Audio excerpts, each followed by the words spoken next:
my name is Kylan. I'm blessed to be here, blessed to have the opportunity to speak to you all. As he said, I'm a 2023 graduate from Como High School, and I'm here to talk to you about the impact that a teacher can have by seeing a student where they are. And for me, that teacher was Mr. Jacob Seymour. So I'm gonna basically give you a little testimony about my high school experience and how he impacted my life. So I've done it freshman year. I went to Como High School to be in the PAA for a theater, and he was the musical director, but he was also a speech and debate coach. And I remember he asked me about it, and he asked me if I was interested, and I was like, nah, speech and debate ain't my thing. I think I'm gonna just sit back. And he was like, okay, cool, no rush, I'm not gonna pressure you into it. But during classes, I remember I would see him work with his other students that were in speech and debate. And it was performance like I've never seen ever, because it had such passion and such depth. And he was so passionate and I'd say strict on his kids, but the thing about Seymour is, and how he's always been, is he's never expecting nothing less but greatness from his kids. And that's something that I learned pretty early. So sophomore year, he directed the first musical I did with Como High School, Charlie Brown. And I remember through that time, that's when we really got close, because he showed me more than I ever thought I'd ever learn from a teacher, and he did something that I never thought I'd ever experience from a teacher. He truly listened to me.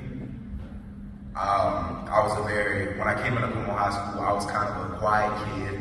I had a lot of things that I wanted to say, but I just felt like they didn't matter as much.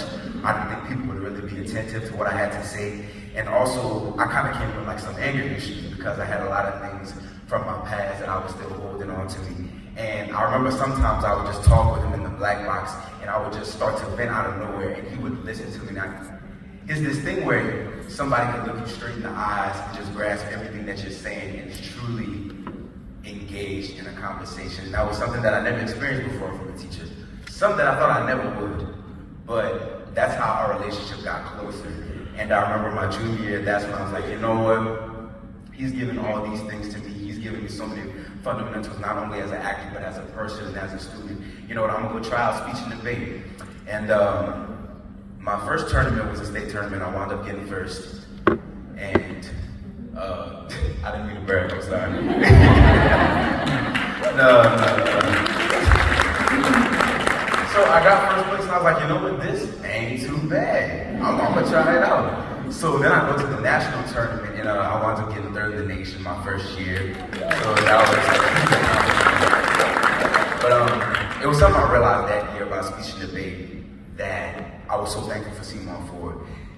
Speech and debate gave me the opportunity to be an advocate. It allowed me to talk about topics that, like I said previously, I didn't think mattered much if it came from me, but it was something that I was able to speak upon and have others listen and truly understand what I was saying. So my senior year rolled around, and I'm gonna skirt off the rails a little bit, and I'm gonna talk about this story real quick. So during my senior year, my 18th birthday, I received these new AirPods. My mom and dad, they saved up, got me some AirPods. I was in love with them. I used them every day, and it was this one day where they wound up getting stolen. And I went on Find My, and I saw that they were at this address like 7 minutes from my house. And at that moment, I'm gonna be honest with you, all common sense left my mind, and I was like, you know what, screw it. I'm going to get these AirPods. I don't care what I gotta go through. This is my property. And I remember I went to Seymour, because during my senior year, he switched from being a teacher to an assistant director. So we weren't able to see him as much, but I never told Seymour this, but he was kind of considered what I'd say my safe space at school. It was never really the environment. It was just like, as long as he was there, because he was this person I knew I could always go to. He was this person I always knew would listen to me if I had anything to talk about. And not only with me, but for all other kids. So engaged. And I remember I went to him and I was like, you know what, I'm really mad about these AirPods, and I'm about to go get them after school. And he was like, so that's what you're not gonna do? Because first of all, going on their property, that's illegal. And second of all, you could be putting your life in jeopardy. You have too much to lose. You've been doing great. You don't want to mess up your life over something that can go seriously wrong very fast. And I remember I was listening to him, and I was still kind of upset, but I had so much respect for him, so I decided to listen to him. And I got in my car, and I put the car in drive, and I was like, you know what, screw it. I'm gonna get the AirPods. But right when I put that car in drop, I get a text on my phone, and it's Seymour saying, "Don't you even think I'm gonna get the AirPods." So in a way, I basically say you kind of saved my life that day, because it turns out the AirPods was in a dodgy part of my area and my environment. So potentially I could have wound up getting in a harmful situation. But just the fact that he took the time, he was truly considerate about me, about my life, about me just being okay, that he just gave me that little small talk just to get me out of it. So I thank you very much for that. And my senior year, as we went to speech and debate, he allowed me to use a piece that was kind of closer to me. And the piece talked about how we shouldn't stereotype young black men to just be athletes or drug dealers as being their only way to succeed. Because we're so much more than that. We have so much more potential. And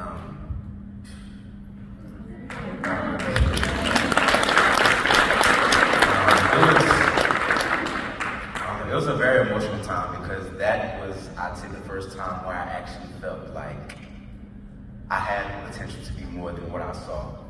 Because when I was younger, honestly, all I saw was athletes as African Americans, or African Americans that were gang affiliated or dealt with drugs. So I really didn't think I had a wide variety to be anything more than that. But this opportunity, doing speech and debate, and finding out that I could be a black scholar, a black engineer, a black doctor, I could be all these things.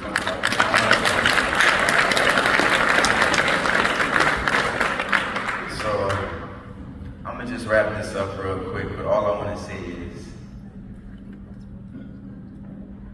through my years of preschool, elementary school, middle school, and high school, I felt like teachers just kind of did the fundamental thing. Like, they taught you what was on the curriculum, and they sent you on your way.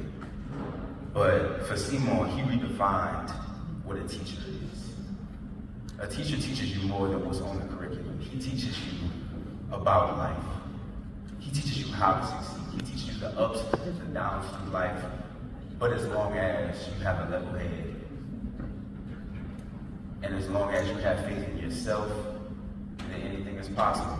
And a lot of the things that he taught me throughout that time, I implemented through speech and debate, but also through my life right now. Because as an 18-year-old, I say I've been pretty successful. I've been doing pretty good for myself, and I continue to do so. But that would never be possible without what I've learned from Jacob Seymour.